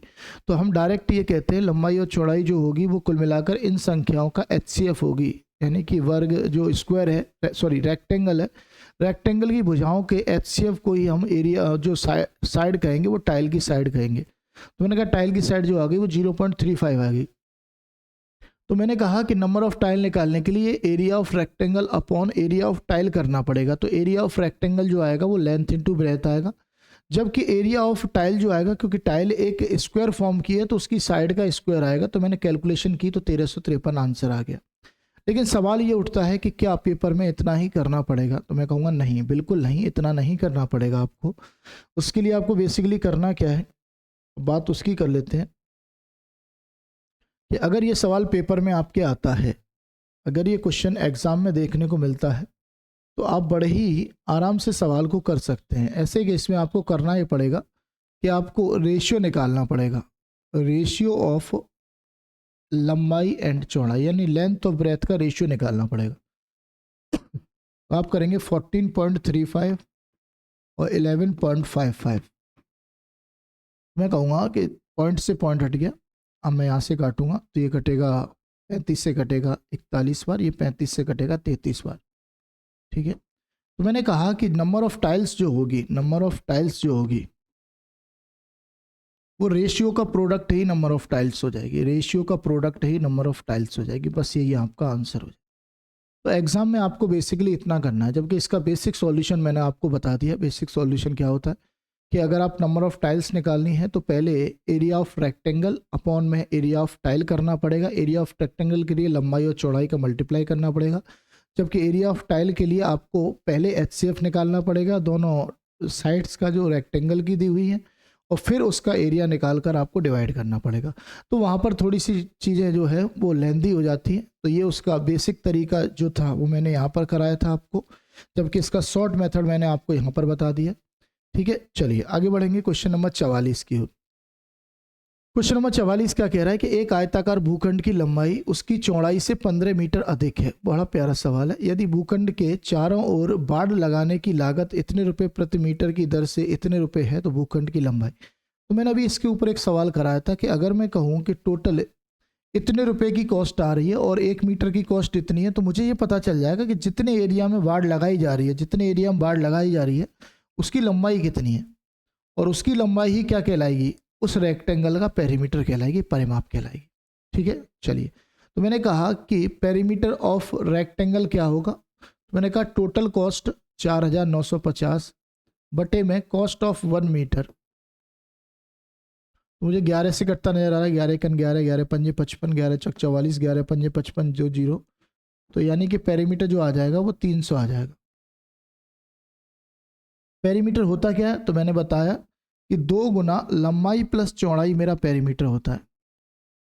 मैं कहूँगा कि लंबाई और चौड़ाई का जो योग आ जाएगा वो कितना आ जाएगा, 150 आ जाएगा। और जब लंबाई चौड़ाई का योग 150 है, जबकि इनका अंतर कितना है 15, लंबाई और चौड़ाई का अंतर कितना है 15, भाई यही तो दे रहा है, लंबाई उसकी चौड़ाई से 15 मीटर अधिक है, तो लंबाई चौड़ाई का जो अंतर है वही तो 15 दे रखा है कुल मिलाकर। तो मुझे लंबाई बतानी थी, यानी L का मान बताना, तो मैं कहूँगा कि दोनों को जोड़कर आधा कर देते हैं, यही मेरा L का मान होगा। तो दोनों को जोड़कर जब मैंने आधा किया तो 165 का आधा जो आएगा वो 82.5 आ जाएगा। आप कहेंगे सर C ऑप्शन एकदम सही है। क्लियर बातें समझ में आ गई। सबसे पहले जो टोटल कॉस्ट है उसमें जब आप 1 मीटर की कॉस्ट का डिवाइड करेंगे तो आपको पता चलेगा कि टोटल जो बाड़ लगी वो कितने लंबाई की लगी, और जितनी लंबाई की बाड़ लगेगी वही जो होगा उस रेक्टेंगल का पेरीमीटर होगा। जब मैंने पेरीमीटर निकाल दिया तो मुझे पता चला 2 time of L plus B 300 है, तो L प्लस बी का मान 150 होगा, जबकि L माइनस बी दिया हुआ है, तो L की वैल्यू दोनों को जोड़कर आधा, आप ये कहेंगे 82.5 आंसर होगा। चलिए क्वेश्चन नंबर बात करते हैं 45 पर। अब जैसे ये कह रहा है एक आयत की लंबाई इसकी चौड़ाई से 3 गुने से 4 मीटर अधिक है, तो ये क्वेश्चन थोड़ा सा अच्छा है। मुझे कह रहा है कि एक रेक्टेंगल की लंबाई उसकी चौड़ाई के 3 गुने से 4 अधिक है, तो मैं ये कहूँगा कि लंबाई और चौड़ाई के 3 गुने में जो डिफरेंस है वो 4 के बराबर है। ये पहली इक्वेशन है। ठीक है, आगे कह रहा है कि यदि इसका परिमाप 28 मीटर है, तो मैंने कहा कि अगर परिमाप 28 है तो परिमाप 2 गुणे लंबाई प्लस चौड़ाई बराबर 28 है। तो यहाँ से इक्वेशन मिलेगी कि लंबाई और चौड़ाई का जो सम हो जाएगा वो 14 हो जाएगा। ये दूसरी इक्वेशन हो गई। तो मुझे इसका एरिया बताना था। एरिया का मतलब लंबाई और चौड़ाई का प्रोडक्ट बताना है सिंपली। तो लंबाई और चौड़ाई का प्रोडक्ट बताने के लिए मुझे लंबाई पता होनी चाहिए, चौड़ाई पता होनी चाहिए। तो मैं कहूँगा कि इसमें अगर मुझे लंबाई पता करनी है तो मैं घटा देता हूँ इस इक्वेशन में से, सेकंड इक्वेशन में से माइनस कर देते हैं फर्स्ट इक्वेशन को। तो जब मैं माइनस करूँगा तो ये माइनस हो जाएगा, ये माइनस माइनस प्लस हो जाएगा, ये माइनस हो जाएगा, तो लंबाई से लंबाई कट जाएगी, बी और 3 भी 4 भी हो जाएगा, और ये 14 में से 4 जाएगा, कितना बचेगा 10। तो लंबाई जो चौड़ाई जो आ जाएगी वो 10 यानी 5 का आधा आ जाएगी।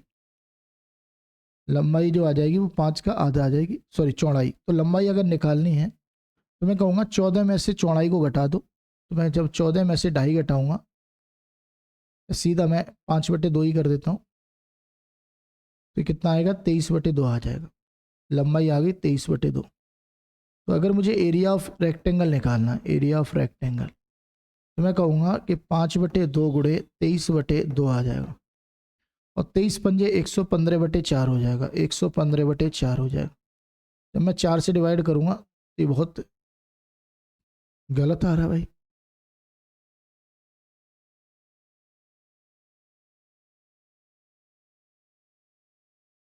हमने कहीं मिस्टेक की क्या?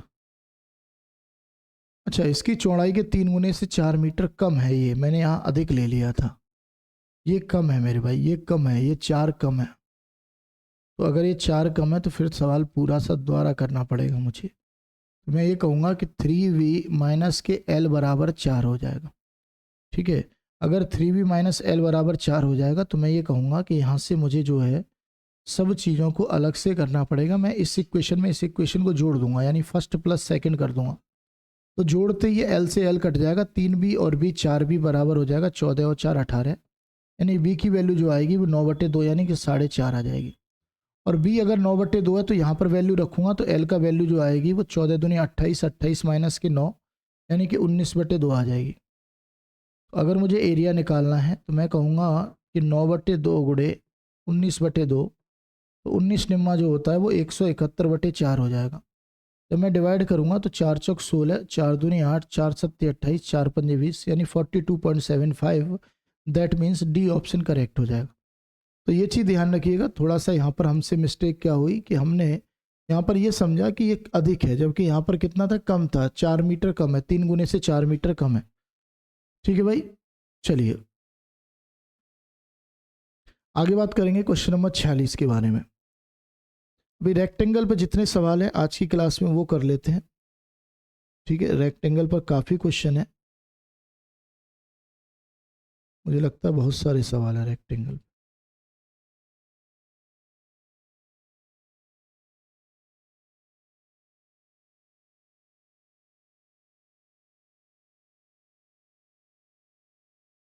क्वेश्चन नंबर 67 तक रेक्टेंगल के सवाल हैं, यानी अभी भी 23 सवाल करने बाकी हैं। तो आइए बढ़ते हैं धीरे धीरे आगे क्वेश्चन नंबर 46 की ओर। क्वेश्चन कह रहा है कि 50 मीटर लंबे और 30 मीटर चौड़े एक आयताकार पार्क के मध्य भाग से कंक्रीट की 2 सड़कें एक दूसरे को काटते हुए गुजरती हैं और पार्क के शेष भाग का उपयोग लॉन के रूप में किया जाता है। यदि लॉन का क्षेत्रफल इतना है तो सड़क की चौड़ाई कितनी होगी ये बताना। तो बड़ा ही प्यारा सवाल है। देखिए सिंपली समझना भाई मेरे, पहले मैं आपको बता देता हूँ कि ये सवाल किस टाइप का है। तो मैंने कहा ये अगर रेक्टेंगल है, यानी कि एक आयताकार अगर कोई पार्क है तो इसकी लंबाई कितनी है, 50 है, और इसकी चौड़ाई कितनी है, 30 है। तो ये कह रहा है कुल मिलाकर एक इसके अंदर रास्ता बनाया गया, एक तो इस तरीके से बनाया गया और दूसरा जो है वो इस तरीके से बनाया गया। ठीक है, और ये जो है हिस्सा, ये जो मैं कलर करने जा रहा हूँ आपके सामने, ये जो हिस्सा है ना, ये वाला हिस्सा, ये लॉन है, ये लॉन है। जबकि बाकी का जो हिस्सा बचा हुआ है आपका ये वाला, ये जो है वो रास्ता है, ये पथ है आपका, ये रास्ता है। ठीक है कि नहीं? आपने कहा जी सर। तो मुझे बेसिकली क्या बताना है, मुझे इस सड़क की चौड़ाई बतानी है, सड़क की चौड़ाई बतानी है मुझे कुल मिलाकर कि ये चौड़ाई कितनी होने वाली है। तो आइए बड़े ही प्यार से सवाल को करेंगे क्योंकि अच्छा सवाल है, पेपर में ऐसे क्वेश्चन देखने को मिलते हैं। तो अगर मुझे पता है कि कुल मिलाकर ये लॉन का एरिया दिया हुआ है, लॉन का एरिया दिया हुआ है, तो ये लॉन चारों बराबर होंगी पहली बात तो। ठीक है, तो मैं डायरेक्ट कैसे कर सकता हूँ, मैं ये सोच रहा हूँ। एक तो तरीका है कि आप पूरे एरिया में से इसके एरिया घटाओ तो रास्ते का एरिया निकल के आएगा, फिर उसको आप कैलकुलेट करेंगे तो आंसर आ जाएगा। लेकिन मैं वो नहीं करना चाह रहा, मैं डायरेक्ट सवाल को करना चाह रहा हूँ। क्या डायरेक्ट सवाल हो सकता है?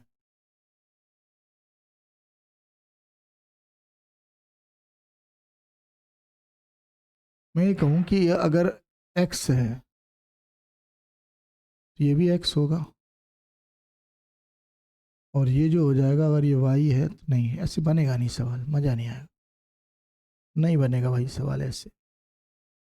मुझे लगता है पूरा ही कैलकुलेट करना पड़ेगा। तो आइए करते हैं सिंपली। सबसे पहले हम निकालेंगे एरिया ऑफ रेक्टेंगल क्या होगा। एरिया ऑफ रेक्टेंगल क्या होगा? एरिया ऑफ रेक्टेंगल जो आएगा वो लेंथ इंटू ब्रेथ आएगा, कितना आ जाएगा, 1500। 1500 मीटर है, क्या है, मीटर स्क्वायर आ जाएगा।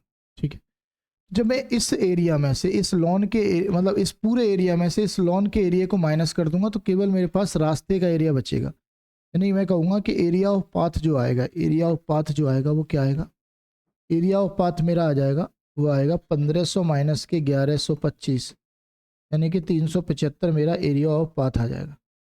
रास्ते का क्षेत्रफल जो आ जाएगा वो 375 आ जाएगा मेरे पास। ठीक है, यानी जितना भी ग्रेन पोर्शन है आपका, इसका एरिया है 375। अब एरिया ऑफ पाथ होता क्या है, जैसे मैं कहूँ कि अगर ये लंबाई है और इसकी वैल्यू x है, तो ये जो लंबाई यूज होगी, ठीक है, x ही मान लेते हैं फिलहाल। तो चलो ऐसे कर लेते हैं कि अगर मैं एरिया ऑफ पाथ निकालता हूँ, समझना मेरे भाई, यहाँ पर एरिया ऑफ पाथ अगर मैं निकालता हूँ, मैं सीधा कहूँगा कि एरिया ऑफ पाथ में अगर अगर इस वाले, जैसे मैं यहाँ आपको शेडो करके बताता हूँ, जैसे मैं कहूँ इस वाले पार्ट की, इस वाले पार्ट की अगर मैं बात करता हूँ, इस वाले भाग की, तो इस वाले भाग में ये दिख रहा है एक रेक्टेंगल है आपके सामने, और लंबाई अगर ये यूज होगी तो चौड़ाई x यूज होगी।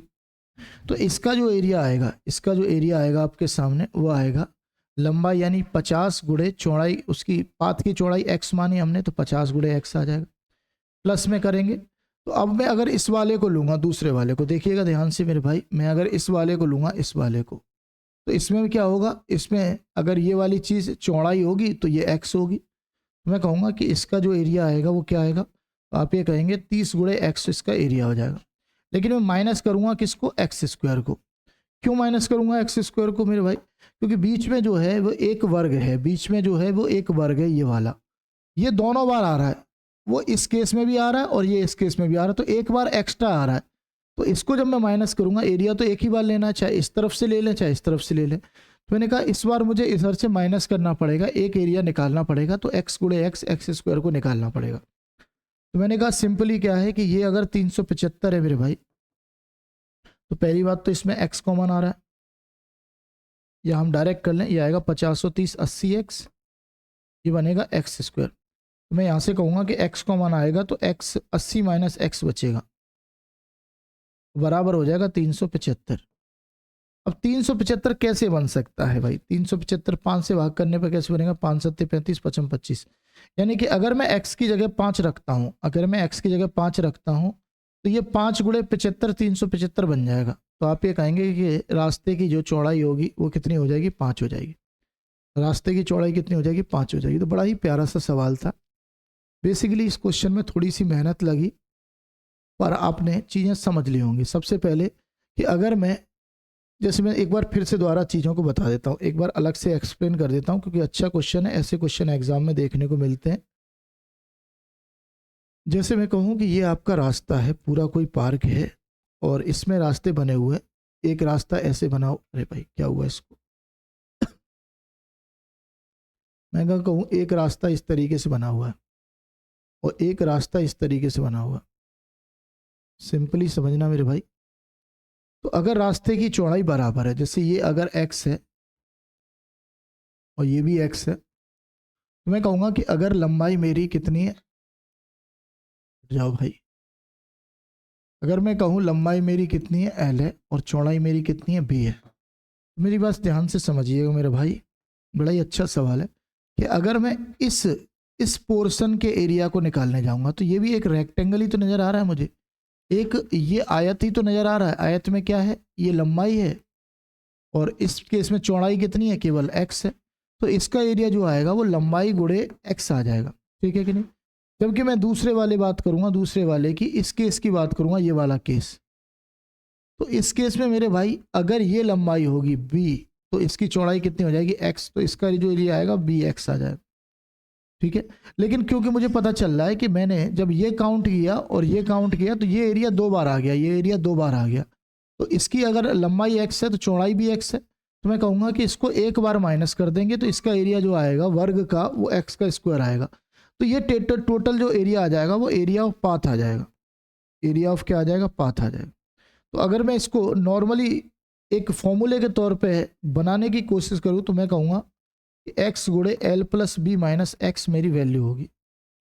ये एरिया ऑफ पाथ होगा, क्या होगा कि रास्ते का लंबाई या रास्ते की चौड़ाई, ब्रैकेट में लंबाई प्लस चौड़ाई माइनस के रास्ते की चौड़ाई, ये मेरा आंसर हो जाएगा। सिंपली समझ में आ गई बात है, कोई डाउट नहीं। अब इसका मान दिया हुआ था आपको 375, क्योंकि टोटल का एरिया जो था पूरे का वो 1500 आया था, जबकि ये वाले का एरिया जो दिया हुआ था वो कितना 1125 दिया था। तो आपने कहा पाथ का एरिया 375 आ गया, तो x का मान बताना था, जबकि मुझे l प्लस भी पता है, l कितना है 50, b कितना है 30, तो मैं कहूँगा 375 बराबर x 80 माइनस एक्स आएगा। तो मैं 5 की जगह क्या वैल्यू रखूँ जो इस इक्वेशन को सेटिस्फाई करे, तो मैंने कहा अगर ये 5 होगा तो ये 75 हो जाएगा, और 5 और 75 का गुणा ही 375 होता है, तो x की वैल्यू 5 हो जाएगी। आप डायरेक्ट आंसर बता सकते थे। ठीक है भाई, चीज़ें समझ में आ गई होंगी। अब हम बात करेंगे क्वेश्चन नंबर 47 की। बड़ा ही प्यारा सा सवाल है, एक और क्वेश्चन आपके पास है। कह रहा है कि जब दो बराबर हिस्सों में मोड़ा जाता है, क्या मोड़ा जाता है भाई, तो एक आयताकार शीट में पक्षों के एक सेट के साथ मुड़े हुए प्रत्येक भाग के लिए 36 सेंटीमीटर की परिधि भी और भुजाओं के दूसरे सेट के भाग साथ मोड़ने पर समान 45 सेंटीमीटर होता है। क्या कह रहा है ये, इंग्लिश में पढ़ते हैं। When folded into two equal halves, a rectangle sheet has a perimeter of 36 centimeter for each half folded along one set of sides and 45 centimeter for the other set of। मतलब ये कहना चाह रहा है, बड़ा प्यारा सवाल है, सिंपल समझिएगा कि मैंने ये सीट थी ये एक सीट थी मेरे पास, मैंने कहा इसकी लंबाई L है और इसकी चौड़ाई क्या है, B है। तो ये रेक्टेंगुलर सीट है, मैंने इसको दो भागों में मोड़ा। पहले मैंने अगर इस हिसाब से मोड़ा, लंबाई के अकॉर्डिंग मोड़ा ऐसे, तो मोड़ने पर जो मेरा हिस्सा नया आया, जैसे मेरे पास अगर मोड़ने पर इतना हिस्सा आएगा केवल, तो इतने हिस्से में जब मैं पेरीमीटर निकाल रहा हूं तो कितना आ रहा है, 36 आ रहा है। ठीक है, तो मैंने कहा कि अगर इस हिसाब से मोड़ूंगा तो लंबाई आधी हो जाएगी, चौड़ाई सेम रहेगी, तो पेरीमीटर जो आएगा वो 2 टाइम ऑफ आधी लंबाई प्लस चौड़ाई बराबर 36 आएगा। जबकि मैं दूसरे तरीके से मोड़ने जाता हूँ, दूसरा तरीका सेंस ये है कि अगर मैं इस तरीके से मोड़ता हूँ, इस तरीके से, तो इस तरीके से मोड़ने पर होगा क्या कि जब मैं पेरीमीटर काउंट करूँगा तो इस तरीके से मोड़ने पर यह होगा कि कुल मिलाकर यहाँ पर चौड़ाई मेरी आधी हो जाएगी और लंबाई पूरी रहेगी। तो यहाँ पर जो पेरीमीटर होगा 2 time of L plus B/2 और इसकी वैल्यू कितनी है, 45 है। तो मुझे यहाँ से केवल क्या निकालना था, मुझे लंबाई और चौड़ाई निकालकर एरिया निकालना था। बड़ा प्यारा सवाल है। तो मैं क्या करूँगा, मैं इसको इक्वेशन को डिवाइड कर देता हूँ एक तरीके से, मैं इस इक्वेशन को ही डिवाइड कर देता हूँ, मुझे अच्छी नहीं लग रही। मैंने कहा 2 से 2 काट दिया, 9 से काटा 4 बार, 9 से काट दिया 5 बार, 5 का गुणा करूँगा तो 5L/2 आएगा और प्लस 5 भी आएगा बराबर में 4 का गुणा करूँगा तो 4L प्लस 2 भी हो जाएगा।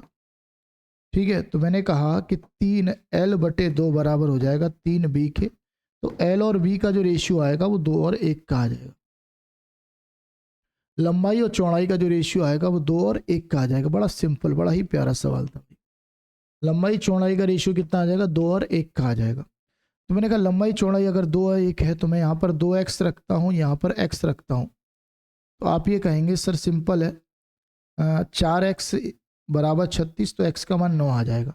तो लंबाई जो आएगी वो 9 दूनी 18 आ जाएगी, चौड़ाई जो आ जाएगी वो 9 आ जाएगी। सिंपल, ये समझ गए होगे। देखो मैं यहाँ बता दूँ कि मैंने जब इस इक्वेशन में मैंने क्या रखा, मैंने लंबाई 2x रख दिया और चौड़ाई x रख दिया क्योंकि अनुपात में है। तो मैं क्या कहूँगा कि ये 2x प्लस x और बटे में 2 था तो ये कट जाएगा, तो x 2x दूनी 4x हो जाएगा। तो 4x अगर 36 है तो x की वैल्यू कितनी आ जाएगी, 9 आ जाएगी। तो x की वैल्यू 9 आ गई, तो लंबाई जो होगी 18 और चौड़ाई कितनी हो गई, 9 हो गई। तो मुझे अगर एरिया निकालना है तो मैं कहूँगा एरिया जो आएगा वो 18 निम्मा 162 मेरा एरिया आ जाएगा। अच्छा सवाल था, बड़ा ही प्यारा क्वेश्चन था। उम्मीद कर रहा हूँ आपको चीज़ें समझ में आ गई होंगी। अलग अलग चीज़ें हैं, जैसे ये क्वेश्चन जो है दिल्ली पुलिस कांस्टेबल 2020 के एग्जाम में पूछा गया, क्योंकि इसमें लैंग्वेज इस टाइप की है कि आपको थोड़ा सा डिस्टर्ब कर सकती है चीज़ों को। लैंग्वेज को समझना बहुत जरूरी है। बाकी आप इसको बिना रेशियो के भी कर सकते थे। ये 2 इक्वेशन थी आपके सामने, आप 2 का मल्टीप्लाई करते। देखो दूसरे तरीके से ही बता देता हूँ,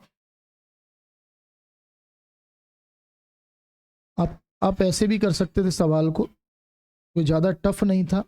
दूसरे तरीके से भी सवाल बन सकता था। मैंने रेशियो बनाया क्योंकि मुझे थोड़ा सा आसान लगा रेशियो में। जैसे मैं कहूँ कि ये था, ये इक्वेशन थी मेरे पास 2, तो मैंने क्या किया, ये 2 का मल्टीप्लाई कर दिया, तो ये 2 गुणे L/2 हो जाएगा और 2B हो जाएगा बराबर कितना हो जाएगा, 36 के। तो मैं 2 से 2 काट दूंगा तो L प्लस 2B की वैल्यू आ जाएगी 36 के बराबर। एक इक्वेशन बनेगी यहाँ से।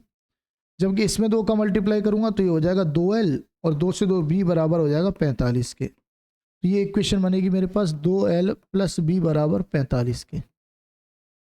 ये दूसरी इक्वेशन हो गई। तो यहाँ से मैं वैल्यू निकाल सकता था। ठीक है, मुझे करना क्या पड़ता, सिंपली मुझे वैल्यू इक्वेशनों को सॉल्व करना पड़ता। मैं इसको 2 से गुणा कर देता, तो ये हो जाता 2L, ये हो जाता 4L और ये हो जाता 72। ठीक है, मैं जब माइनस करता इसको इससे, तो माइनस होने पे 2L कट जाता और 4B में से 2 1 भी जाता तो 3 भी आ जाता। जब मैं 72 में से 45 घटाता 27 आ जाता, तो बी की वैल्यू जो आ जाती वो कितनी आ जाती, 9 आ जाती। और बी की वैल्यू जब 9 आ जाएगी तो मैं यहाँ वैल्यू रखूँगा 9 को, तो 2L का मान जो आएगा वो 45 माइनस 9 36 आएगा, यानी L की वैल्यू जो आ जाती वो 18 आ जाती। तो मैं एरिया बताता 18 निम्मा 162 मेरा आंसर आ जाता। लेकिन मुझे इससे आसान जो लगा, वो इससे आसान मैंने पहले जो बताया आपको कि आप जो है वो रेशियो बना के कर सकते थे, वहाँ पर चीज़ें आसान लगी मुझे तो मैंने उससे करा दिया।